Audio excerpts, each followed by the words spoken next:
မင်္ဂလာပါရှင်လူတော်များများကအချစ်ရေးမှာငါတော့သူ့ကိုအကောင်းဆုံးတွေပေးဆက်နေတာပဲသူကဘာလို့မကြည်နဲ့နိုင်တာလဲဆိုတဲ့မိကွန်းနဲ့စိတ်ဖိစီးတတ်ကြပါတယ်ဒေါက်တာဂယ်ရီချက်မန်ကတော့ဒါကိုရိုးရိုးလေးပဲအဖြေထုတ်ပေးထားပါတယ်မင်းတို့နှစ်ယောက်စကားပြောနေတဲ့ဘာသာစကားမတူလို့ပဲတဲ့ဒီကနေ့ဗီဒီယိုမှာတော့ကဘာတဝမ်းမှာအယောင်ရဆုံးစာအုပ်ဖြစ်ပြီးအချစ်ရေးပြဿနာပေါင်းများစွာကိုကုသပေးခဲ့တဲ့ဒေါက်တာဂယ်ရီချက်မန်ရဲ့ The 5 Love Languages ဆိုတဲ့အကြောင်းကိုအနှစ်ချုပ်တင်ဆက်ပေးသွားမှာပါဒီဘာသာစကား၅မျိုးကိုသာသိသွားမယ်ဆိုရင်လက်တွဲပေါ်ရဲ့စိတ်ကျေနပ်မှု love tank ကိုဘယ်လိုဖြည့်ပေးရမလဲဆိုတာကောင်းကောင်းကြီးနားလည်သွားပါလိမ့်မယ်ကဲကိုယ့်ရဲ့အချစ်ရေးကိုတစ်ပတ်တွင်ပြောင်းလဲသွားစေမယ့်ချက်တွေကိုအတူတူနားဆင်ကြည့်ရအောင်ပါရှင်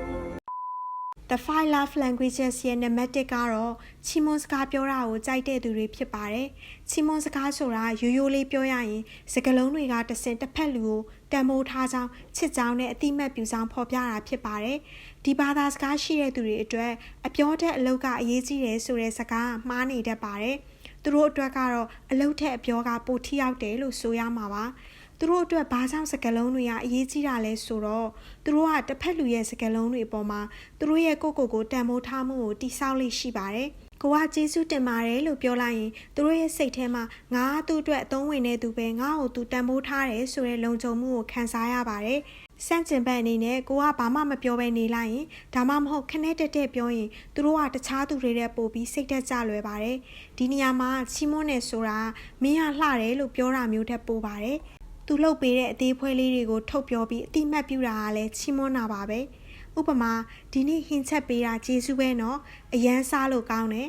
ဒါမှမဟုတ်အိမ်ကိုတသက်ရဲဖြစ်အောင်လုပ်ပေးထားလို့ကျေးဇူးတင်လိုက်တာဒါမျိုးပါနောက်တစ်ချက်ကသူတခုခုလုပ်ဖို့ကြောက်နေတဲ့အခါဒါမှမဟုတ်စိတ်သက်သာနေတဲ့အခါယုံကြည်မှုပေးတာအားပေးစကားပြောတာကလည်းချီးမွမ်းတာပါပဲဥပမာမင်းတာကိုလုပ်နိုင်မှငါယုံတယ်မင်းမအရေးချင်းရှိပြီးသားပါဆိုတာမျိုးပါအဲ့လိုပြောတဲ့အခါပြောတဲ့စကားလုံးနဲ့မကပဲပြောတဲ့လေသံကလည်းအရေးကြီးပါတယ်။အပြစ်တင်တဲ့လေသံမျိုးမဟုတ်ဘဲမေတ္တာပါတဲ့လေသံနဲ့ပြောဆိုတာမျိုးဖြစ်ရပါမယ်။ဒီဘာသာစကားရှိသူနဲ့တွဲနေရင်ရှောင်ရမှာတော့မင်းကဘာလုပ်ဒီလိုပဲဆိုတဲ့စကားမျိုးနဲ့ဝေဖန်တာမျိုးပါ။ဒါမျိုးမလုပ်ရပါဘူး။သူတို့တခုခုကောင်းအောင်လုပ်ထားတာကိုကဘာမှမပြောဘဲနေလိုက်တာကလည်းသူတို့အတွက်ကြီးမားဆုံးပြင်းထန်တဲ့ရိုက်ချက်ပါပဲ။ဒါမျိုးလေးလူရှူတာကိုလည်းရှောင်ရပါမယ်။ဘာလေးတွေလုပ်ပေးတယ်လဲဆိုရင်တော့မှန်ပေါ်မှာဖြစ်ဖြစ်ထမင်းဆိုင်ထဲမှာဖြစ်ဖြစ်ဒီနေ့လှနေတယ်ဒါမှမဟုတ်ချစ်တယ်ဆိုတဲ့စာတိုလေးတွေရေးထားပေးပါတငယ်ချင်းတွေဒါမှမဟုတ်မိသားစုရှိမှသူတို့ရဲ့အားသာချက်ကိုထုတ်ပြောပေးတာကသူတို့ကိုကဘာပေါ်မှာအပျော်ဆုံးလူဖြစ်စေပါလိမ့်မယ်အခုနာကပြဿနာကိုကင်တွယ်သွားပုံကတကယ်ကိုတော်လိုက်တာဆိုတာမျိုးတိတိကျကျပြောပေးပါဒီချက်တွေကိုကြည့်ရင် words of affirmation ဆိုတာမြောက်ပင့်တာမဟုတ်ဘဲတစ်ဖက်လူရဲ့ကောင်းကွက်ကိုမြင်အောင်ကြည့်ပြီးအတန်ထွက်ပြောပေးတာဆိုတာကိုသိနိုင်ပါတယ်ရှင်။ကိုယ့်ရဲ့လက်တွဲပေါ်ကအခုလိုချီးမွမ်းစကားတွေကိုခဏမျှော်လင့်တတ်တဲ့သူမျိုးဆိုရင်တော့ဒီအချက်တွေကိုလက်တွေ့အသုံးချပါနော်။နံပါတ်2ကတော့အတူတူအချိန်ပေးတာကိုကြိုက်တဲ့သူတွေပါ။အတူတူအချိန်ပေးရဆိုတာရိုးရိုးလေးအတူရှိနေုံနဲ့မဟုတ်ဘဲအာယုံဆိုင်မှုအပြည့်အဝပေးတာကိုဆိုလိုတာပါဒီဘာသာစကားရှိသူတွေအတွက်အချိန်ကသူတို့ပေးနိုင်တဲ့အဖိုးတန်ဆုံးလက်ဆောင်ဖြစ်တယ်လို့တစ်ဖက်လူစီကသူတို့ပြန်ရချင်တဲ့အရာလည်းဖြစ်ပါတယ်လူတော်များများမှားတတ်တာကဆိုဖာပေါ်မှာအတူထိုင်ပြီး TV ကြည့်နေတာကိုအချိန်ပေးတယ်လို့ထင်ကြပါတယ်ဒါပေမဲ့ဒေါက်တာဂယ်ရီချက်မန်ရဲ့အဆိုအရဒါက quality time မဟုတ်ပါဘူးအထူးကအတူရှိနေတာမဟုတ်ဘဲအာယုံဆိုင်မှုတူညီနေတာဖြစ်ပါတယ်တယောက်နဲ့တယောက်အချစ်ချင်းဆုံပြီးစကားပြောနေတာအတူတူလမ်းလျှောက်နေတာမျိုးကမှ quality time စစ်ဖြစ်ပါတယ်ဒါကပထမတစ်မျိုးလိုချီးမွမ်းဖို့တဲ့နားထောင်ပေးဖို့ဦးစားပေးတာပါတစ်ဖက်လူကအရေးကိစ္စကြုံလာတဲ့အခါသူ့ရဲ့ခံစားချက်အကြံစီနဲ့ဆန္ဒတွေကိုစာနားလည်ပေးတဲ့လေသံနဲ့မေးမြန်းပါသူစကားပြောနေတဲ့အချိန်မှာဂျားဖြတ်ပြီးအကြံပေးတာမျိုးထက်သူဘာခံစားနေရတယ်လဲဆိုတာကိုသိအောင်စူးစမ်းပါဥပမာဒီနေ့မင်းအလုပ်မှာစိတ်ညစ်စရာရှိခဲ့လားအဲ့ဒီတော့ဘယ်လိုခံစားရလဲဆိုတဲ့မေးခွန်းမျိုးတွေပါအချိန်ပေးပြီးနှစ်ယောက်လုံးစိတ်ဝင်စားတဲ့အလုပ်တစ်ခုခုကိုအတူလုပ်တာကလည်း quality time ပါပဲဘာလုပ်တယ်လဲဆိုတာတဲ့ဘာလို့အတူလုပ်တယ်လဲဆိုတာပိုအရေးကြီးပါတယ်အတူတူလှုပ်ဆောင်ခြင်းကနေတဆင့်ငါ့ကိုသူချိန်ပေးတယ်ငါနဲ့အတူရှိရတာသူပြောတယ်ဆိုတဲ့ခံစားချက်မျိုးကိုပေးတာမျိုးပါဥပမာအတူတူဟင်းချက်တာအတူတူခရီးထွက်တာဒါမှမဟုတ်မုံထွက်စားတာမျိုးပါဒီဘာသာစကားရှိသူနဲ့တွဲနေရင်ရှောင်ရမှာကတော့ သူတို့နဲ့စကားပြောနေချိန်မှာဖုန်းပို့နေတာမျိုးဒါမှမဟုတ် TV ကြည့်နေတာမျိုးကမင်းထန်ငါဖုန်းကပို့အရေးကြီးတယ်လို့ပြောလိုက်တယ်လို့မျိုးမို့လို့ဒါကိုရှောင်ရပါမယ်အတူရှိဖို့ချင်းဆိုထားတာကိုမကြာခဏဖြတ်တာမျိုးကလည်းသူတို့ရဲ့တန်ဖိုးကိုချိုးနေလိုက်တယ်လို့ခံစားရစေတာမို့ဒါကိုလည်းရှောင်ရပါမယ်စကားပြောချိန်မရှိပဲအလုပ်တွေပဲအရန်ရှုံနေတာကသူတို့ရဲ့ laptop ကိုအမြန်ဆုံးခန်းချောက်စေတာမို့ရှောင်ရပါမယ်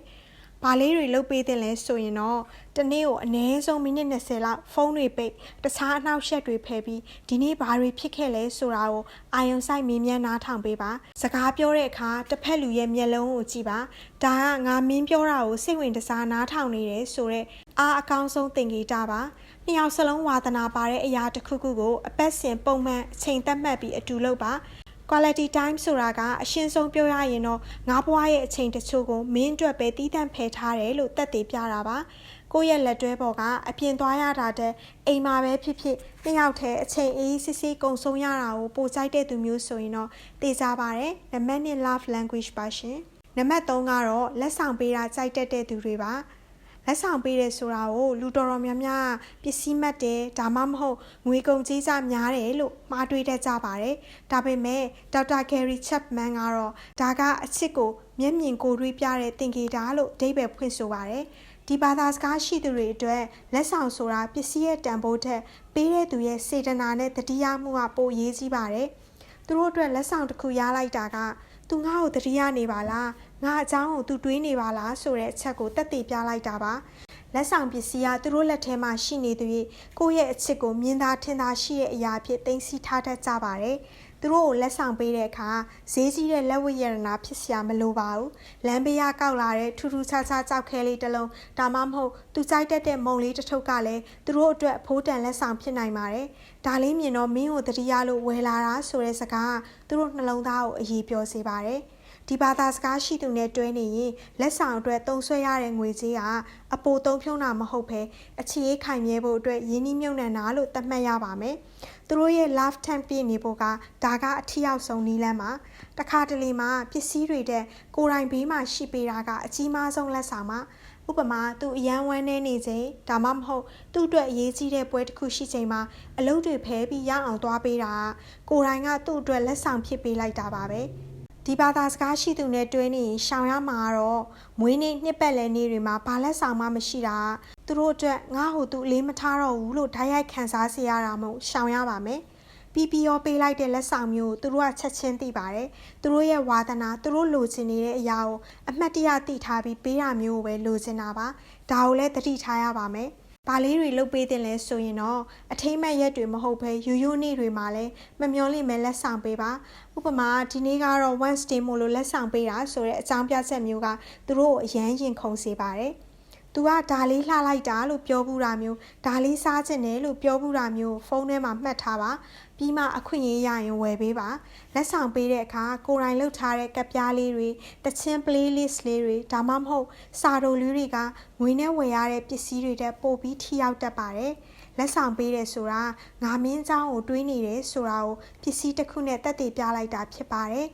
ကိုယ့်ရဲ့လက်တွဲပေါ်ကကိုပေးတဲ့ပစ္စည်းသေးသေးလေးတွေကိုတောင်မပြည့်ရက်ဖဲတယိုတသေးတင်ထားတတ်တဲ့သူမျိုးဆိုရင်တော့နံပါတ်3 love language ပါရှင်နံပါတ်4ကတော့အကူအညီပေးတာကိုကြိုက်တဲ့သူတွေဖြစ်ပါတယ်အကူအညီပေးတယ်ဆိုတာရိုးရိုးလေးပြောရရင်စကားလုံးတွေအတွက်အလုံးနဲ့တက်တည်ပြတာကိုဆိုလိုတာပါဒီဘာသာစကားရှိသူတွေအတွက်ချစ်တယ်လို့အကြိမ်တရာပြောတာတဲ့သူတို့ပင်ပန်းနေတဲ့အချိန်မှာအမိုက်ထွက်ပစ်ပေးလိုက်တာဒါမှမဟုတ်ပကံကူဆေးပေးလိုက်တာပိုပြီးအဓိပ္ပာယ်ရှိပါတယ်သူတို့အတွက်တစ်ဖက်လူကတစ်ခုခုလုပ်ပေးတာကိုခံရတဲ့အခါမှာမှငါ့ကိုတကယ်ချစ်တာပဲလို့ခံစားရတာပါသူတို့ရဲ့စိတ်ထဲမှာငါဘဝတက်တာချောင်ချီအောင်ငါဝင်တော့ဝင်ပိုးတွေရော့သွားအောင်ကူညီပေးခြင်းစိတ်ရှိတယ်ဆိုတာကိုမြင်ကျင်ကြတာဖြစ်ပါတယ်များသောအားဖြင့်လူတစ်ယောက်ရဲ့အချိန်နဲ့လှုပ်အားကိုရင်းနှီးပေးရတဲ့အိမ်မှုကိစ္စဒါမှမဟုတ်နေ့စဉ်ကိစ္စလေးတွေမှာဖြစ်ပါတယ်ဥပမာဟင်းချက်ပေးတာပကံဆေးပေးတာအိမ်တန်ရှင်းရေးကူလုပ်ပေးတာကားစီဖြည့်ပေးတာဈေးဝယ်ပေးတာကလေးထိန်းပေးတာဒါမှမဟုတ်ရှုပ်ထွေးနေတဲ့ကိစ္စတစ်ခုကိုဝိုင်းကူစဉ်းစားပေးတာမျိုးပါညီညွတ်ရင်းနဲ့လုပ်ပေးတာမျက်နှာစုပုတ်ပြီးလုပ်ပေးတာမျိုးမဖြစ်ရပါဘူးအတင်းကျပ်ခိုင်းလို့လုပ်ပေးရတာမျိုးကသူတို့ကိုအချစ်ကိုမခံစားရစေပဲအကျွေးတင်နေတယ်လို့ခံစားရစေပါတယ်ကြည်ကြည်ဖြူဖြူနဲ့လုပ်ပေးဖို့လိုပါတယ်ရှင် ဒါကမိန်းမလုပ်ရမယ့်အလုပ်ဒါကယောက်ျားလုပ်ရမယ့်အလုပ်ဆိုတဲ့ဘောင်တွေကိုကြော်ဖြတ်ရပါမယ်ကို့အဖော်ကဒီဘာသာစကားရှိသူဆိုရင်သူလိုအပ်နေတဲ့အကူအညီကိုပုံစံခွက်ထဲမထည့်ပဲကူညီပေးဖို့လိုပါတယ်ကြီးကြီးမားမားကူညီတာတဲ့နေ့စဉ်ဘဝမှာသူအလုပ်ရှုံနေတဲ့အရာတွေကိုကြိုတင်သိပြီးငါဒါလေးလုပ်ပေးထားတယ်လို့ပြောလိုက်တာကသူတို့အတွက်အကြီးမားဆုံးဆုလက်ပါပဲဒီဘာသာစကားရှိသူနဲ့တွဲနေရင်ရှောင်ရမှာကတော့အကူအညီတောင်းတာကိုညင်းပယ်တာဒါမှမဟုတ်အမြဲတမ်းပြင်းနေတာငါ့ကိုမချစ်လို့ဂယုမဆိုင်လို့ဆိုတဲ့အဓိပ္ပာယ်ဖြစ်သူတို့ကဘာသာပြန်တတ်တာမို့ဒါကိုရှောင်ရပါမယ်လုပ်ပေးမယ်လို့ပြောပြီးမလုပ်ဖြစ်တာကလည်းသူတို့ကိုအယမ်းစိတ်ပြက်စေပါတယ်ဘာလေးတွေလုပ်ပေးတင်လဲဆိုရင်တော့ကို့အဖော်ကအမြဲတမ်းညှဉ်းညူနေရတဲ့အလုပ်တွေကဘာလဲဆိုတာမှတ်ထားပါဥပမာဒီနေ့အဝိလျှော်ရအောင်မယ်ပြင်ပန်းလိုက်တာလို့ညီးတဲ့ရင်အဲ့ဒါကို तू မလုပ်ခင်ကိုကအံ့ဩသွားအောင်အရင်လှုပ်ထားပေးလိုက်ပါ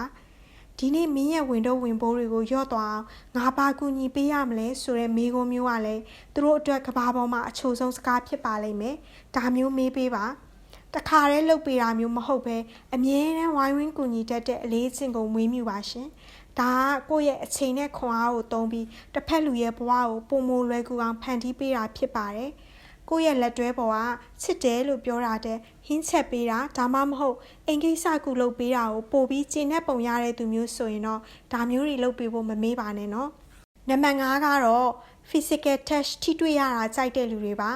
ထိတွေ့ဆက်ဆံခြင်းဆိုတာကအချစ်ရေးမှာစကားလုံးတွေနဲ့ဖော်ပြလို့မရတဲ့နှွေးထွေးမှုနဲ့လုံခြုံမှုကိုခန္ဓာကိုယ်ချင်းထိတွေ့မှုကတဆင့်ဖော်ပြတာဖြစ်ပါတယ်ဒီဘာသာစကားရှိသူတွေအတွက်လက်ချင်းချိတ်ထားတာဒါမှမဟုတ်ဖတ်ထားတာငါမင်းဘေးမှာရှိတယ်မင်းကိုငါချစ်တယ်လို့အကျယ်ကြီးအော်ပြောလိုက်တယ်လို့ပါပဲဥပမာအတူတူလမ်းလျှောက်တဲ့ကလက်ချင်းချိတ်ထားတာဆိုဖာပေါ်မှာ TV ကြည့်ရင်ပခုံးချင်းမိထားတာအိမ်ပြန်ရောက်တဲ့အခါခဏလောက်ဖတ်ထားတာမျိုးတွေပါဒီအသေးဖွဲလေးတွေကသူတို့ရဲ့ love tank ကိုတဏီကုန်ပြည့်ရှံနေစေပါတယ်သူတို့အတွက်ခန္ဓာကိုယ်ချင်းထိတွေ့မှုကစိတ်ပိုင်းဆိုင်ရာအရာရောရုပ်ပိုင်းဆိုင်ရာအရာပါအချစ်ကိုခံစားရစေပါတယ်သူတို့စိတ်ညစ်နေတဲ့အခါဒါမှမဟုတ်ကြောက်လန့်နေတဲ့အခါဘာစကားမှပြောစရာမလိုပဲလက်ကိုတင်းတင်းဆုပ်ကင်ပေးလိုက်တာကသူတို့အတွက်အကောင်းဆုံးဆေးတစ်ခွက်ပါထိတွေ့မှုရှိနေတဲ့အခါတစ်ဖက်လူနဲ့ကိုယ်နဲ့ကြားမှာအကွာအဝေးမရှိတော့ဘူးလို့သူတို့ကခံစားရပါတယ်ဒီဘာသာစကားရှိသူနဲ့တွဲနေရင်ရှောင်ရမှာကတော့စိတ်ဆိုးတဲ့အခါဒါမှမဟုတ်အလုပ်ရှုံနေတဲ့အခါသူတို့ကိုမထိမတွေ့ပဲခက်ခွာခွာနေတာသူတို့အတွက်အကြီးမားဆုံးသောညှင်းပယ်ခံရမှုပါသူငါ့ကိုမချစ်တော့ဘူးငါ့ကိုယွန်သွားပြီလားဆိုတဲ့အတွေးမျိုးထိဖြစ်သွားစေနိုင်တာမို့ဒါကိုရှောင်ရပါမယ်သူတို့ကလာပြီးနီးနီးကက်ကက်နေတဲ့အခါကိုကအလိုမကျပဲဖယ်ထုတ်လိုက်ရင်သူတို့ရဲ့စိတ်ဓာတ်ကချက်ချင်းပြိုလဲသွားတတ်ပါတယ်ဒါကိုလည်းရှောင်ရပါမယ်ဘာလေးတွေလုပ်ပေးတင်လဲဆိုရင်တော့အပြင်ကပြန်လာတဲ့အခါဒါမှမဟုတ်အပြင်သွားကနီးမှာမမေ့မလျော့ဖတ်ပေးပါဒါမှမဟုတ်နှစ်ဖူးလေးကိုနမ်းပေးပါဒါကတနေ့တာလုံးအတွက်သူတို့ကိုခွန်အားဖြစ်စေပါတယ်